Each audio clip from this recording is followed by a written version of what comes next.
Hey, salut tout le monde! Bienvenue sur cette nouvelle vidéo.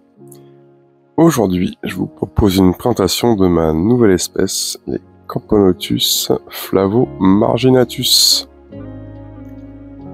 Alors c'est une petite colonie que j'ai reçue d'un abonné qui veut arrêter la myrmico, et donc du coup il se séparait donc il vendait aussi une partie de ses fourmis. On a pas mal sympathisé là durant cet hiver, et c'est vrai qu'il m'a fait beaucoup de cadeaux. Comme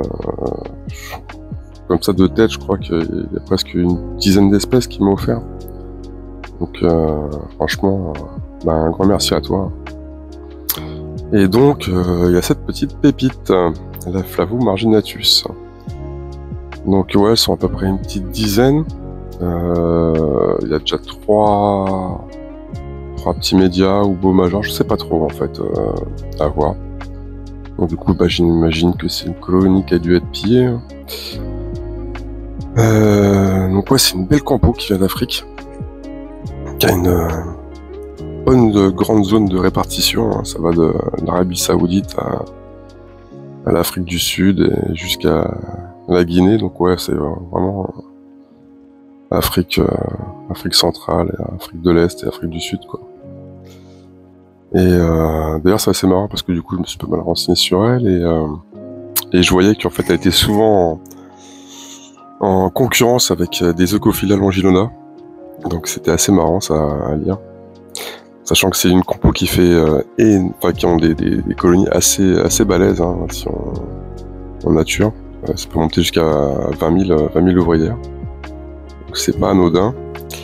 Donc je trouvais ça assez marrant, en tout cas le côté antagoniste avec les longinoda. Donc ouais, c'est une compo qui est pas très grande. Alors la gine doit faire peut-être 13 mm, un truc comme ça, je pense. 13-14 grand max. C'est pas dans les plus petites, c'est pas dans les plus grandes, on va dire que c'est les moyennes, quoi. Les petits médias ou majors là sont assez costauds. D'ailleurs c'est assez marrant ces mandibules un peu rougeâtres là, un peu bordeaux là, c'est assez sympa. Puis bah surtout cette coloration, quoi. Franchement, ces poils là dorés. D'ailleurs au début, je l'avais pas trop observé quand elle est arrivée chez moi. J'étais pris happé par d'autres espèces, et je me demandais justement si c'était des stries directement sur la chétine ou si c'était vraiment dû au poil. Et ouais, là c'est les poils qui font ça, quoi. Et franchement c'est super sympa. Je pensais un petit peu à un délire genre à la peau de pêche, quoi.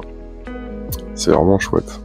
Et alors malheureusement là dans le nid dans lequel elles sont installées, c'est tout petit XS de chez Antwerp, et c'est vrai que la visibilité est pas top au tout début quand elles sont pas très nombreuses, parce que généralement elles squattent les côtés, et sur les côtés c'est très compliqué. Forcément elles sont pas nombreuses, donc elles squattent en tas, hein. Donc pour voir quelque chose c'est pas évident, quoi. Et c'est aussi pour ça qu'au début que je les ai mis un petit peu de côté.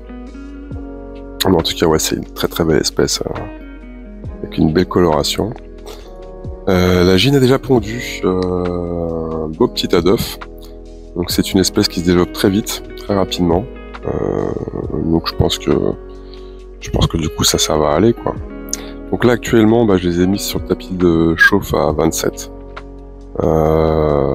J'utilise un petit nid de chez AliExpress pour faire l'air de chasse. Et voilà. Donc nourrissage, et comme pour les autres espèces. Tous les 2-3 jours à peu près. Voilà. Bon écoutez, j'ai hâte qu'elle s'épanouisse, qu'elle se développe, que je puisse vous faire d'autres vidéos et que je puisse les changer de nid, que je puisse mieux les observer. Voilà. Allez, je vais vous laisser. Prenez soin de vous et prenez soin des autres. À la prochaine tout le monde.